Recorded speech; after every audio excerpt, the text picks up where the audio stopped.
السلام علیکم ورحمۃ اللہ وبرکاتہ۔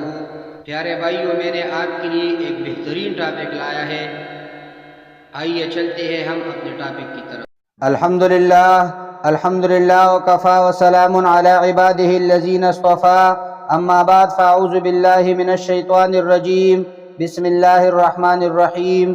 السلام علیکم ورحمۃ اللہ وبرکاتہ۔ ہمارے آج کی موضوع ہے سورہ عنکبوت کی فضیلت۔ پیارے بھائیو، سورہ عنکبوت قرآن مجید کی 29ویں سورت ہے جو 69 آیات اور 7 رکوع پر مشتمل ہے۔ اس سورت کا نام آیت نمبر 41 کے فقرے مثل الذین اتخذوا من دون اللہ اولیاء کمثل العنکبوت سے ماخوذ ہے۔ مطلب یہ کہ یہ وہ سورت ہے جس میں لفظ عنکبوت آیا ہے۔ پیارے بھائیو، آیات نمبر 56 تا 60 سے صاف مترشح ہوتا ہے کہ یہ سورت ہجرت حبشہ سے کچھ پہلے نازل ہوئی تھی۔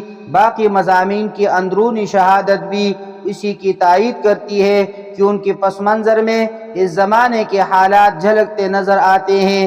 بعض مفسرین نے صرف اس دلیل کی بنا پر کہ اس میں منافقین کا ذکر آیا ہے اور نفاق کا ظہور مدینہ میں ہوا ہے، یہ قیاس قائم کر لیا کہ اس سورت کی ابتدائی 10 آیات مدنی ہے اور باقی سورت مکی ہے۔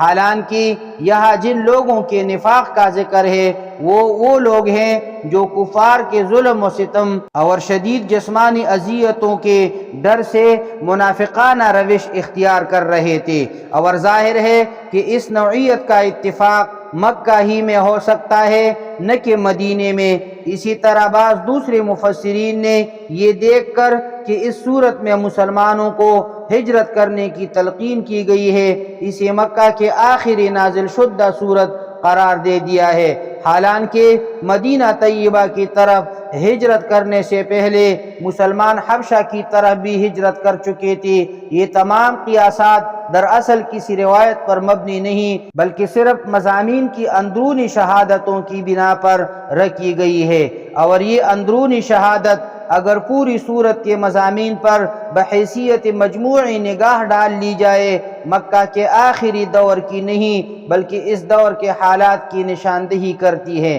جس میں ہجرت حبشہ واقعہ ہوئی تھی۔ موضوع و مضمون۔ پیارے بھائیو، سورت کو پڑھتے ہوئی محسوس ہوتا ہے کہ اس کے نزول کا زمانہ مکہ معظمہ میں مسلمانوں پر بڑے مصائب و شدائد کا زمانہ تھا۔ کفار کی طرف سے اسلام کی مخالفت پورے زور و شور سے ہو رہی تھی اور ایمان لانے والوں پر سخت ظلم و ستم توڑے جا رہے تھے۔ ان حالات میں اللہ تعالیٰ نے یہ صورت ایک طرف صادق الایمان لوگوں میں عزم و ہمت اور استقامت پیدا کرنے کے لیے اور دوسری طرف ضعیف الایمان لوگوں کو شرم دلانے کے لیے نازل فرمائی۔ اس کے ساتھ کفار مکہ کو بھی اس میں سخت تحدید کی گئی کہ اپنے حق میں اس انجام کو دعوت نہ دے جو عداوت حق کا طریقہ اختیار کرنے والے ہر زمانے میں دیکھتے رہے ہیں۔ اس سلسلے میں ان سوالات کا جواب بھی دیا گیا ہے جو بعض نوجوانوں کو اس وقت پیش آ رہے تھے۔ مثلا ان کے والدین ان پر زور ڈالتے تھے کہ تم محمد صلی اللہ علیہ وسلم کا ساتھ چھوڑ دو اور ہمارے دین پر قائم رہو۔ جس قرآن پر تم ایمان لائے ہو اس میں بھی تو یہی لکھا ہے کہ ماں باپ کا حق سب سے زیادہ ہے، تو ہم جو کچھ کہتے ہیں اسے مانو ورنہ تم خود اپنی ہی ایمان کے خلاف کام کرو گے۔ اس کا جواب آیت نمبر 8 میں دیا گیا ہے۔ اس طرح بعض نو مسلمانوں سے ان کے قبیلے کے لوگ کہتے تھے کہ عذاب ثواب ہماری گردن پر، تم ہمارا کہنا مانو اور اس شخص سے الگ ہو جاؤ، اگر خدا تمہیں پکڑے گا تو ہم خود آگے بڑھ کر کہہ دیں گے کہ صاحب ان بیچاروں کا کچھ قصور نہیں، ان کو ہم نے ایمان چھوڑنے پر مجبور کیا تھا، اس لیے آپ ہمیں پکڑ لیں۔ اس کا جواب آیت نمبر 12-13 میں دیا گیا ہے۔ جو قصے اس صورت میں بیان کی گئی ہیں ان میں بھی زیادہ تر یہی پہلو نمایاں ہیں کہ پچھلے انبیاء کو دیکھو، کیسی کیسی سختیاں ان پر گزرے اور کتنی مدت وہ ستائے گئے، پھر آخرکار اللہ تعالیٰ کی طرف سے ان کی مدد ہوئی۔ اس لیے گھبراؤ نہیں، اللہ کی مدد ضرور آئے گی، مگر آزمائش کا ایک دور گزرنا ضروری ہے۔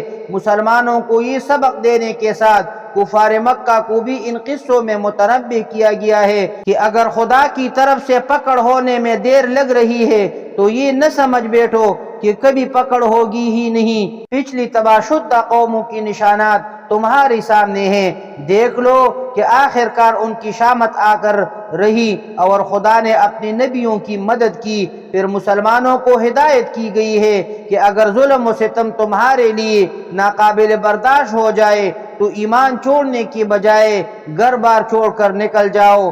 خدا کی زمین وسیع ہے، جہاں خدا کی بندگی کر سکو وہاں چلے جاؤ۔ ان سب باتوں کے ساتھ کفار کی تفہیم کا پہلو بھی چھوٹنے نہیں پایا ہے۔ توحید اور میعاد دونوں حقیقتوں کے دلائل کے ساتھ ان کی ذہن نشین کرنے کی کوشش کی گئی ہے، شرک کا ابطال کیا گیا ہے اور آثار کائنات کی طرف توجہ دلا کر ان کو بتایا گیا ہے کہ یہ سب نشانات اس تعلیم کی تصدیق کر رہے ہیں جو ہمارا نبی تمہارے سامنے پیش کر رہا ہے۔ اقول قولی ھذا استغفر اللہ لی ولکم ولسائر المسلمین۔